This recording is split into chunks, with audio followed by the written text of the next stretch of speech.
माननीय पोलीस अधीक्षक साहेब डॉक्टर पवन बनसोड साहेब, त्याचप्रमाणे ॲडिशनल एस पी साहेब यांच्या मार्गदर्शनाखाली यवतमाळ पूर्ण जिल्ह्यातील गंभीर गुन्हे असणारे दाखल असणारे आरोपी, यामध्ये भारतीय हत्यार कायदा, त्यामध्ये NDPS म्हणजे अंमली पदार्थ विरोधी कायदा, त्याच्यामध्ये सक्रिय निगराणी बदमाश, त्याचप्रमाणे मालमत्तेचे गुन्हे करणारे, जबरी चोरी, दरोडा, अवैध दारू विक्री यासारखे गुन्हे करणारे आरोपी पोलीस स्टेशनमधून सर्व ठिकाणी या ठिकाणी बोलवण्यात आले होते। आगामी लोकसभा निवडणूक अनुषंगानं ही एक प्रतिबंधक कारवाई आहे। यामध्ये आपण सर्व आरोपींचे चांगल्या वटुंबीचे बॉन्डसुद्धा घेतलेले आहेत, त्याचप्रमाणे त्याचे इंटरव्ह्यूशन फॉर्मसुद्धा करून घेतलेले आहे।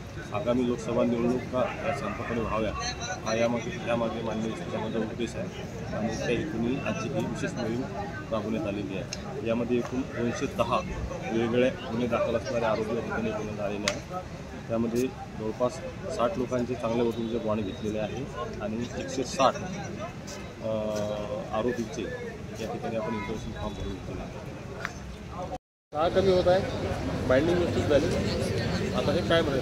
10 वर्ष राहिला आपल्या कामात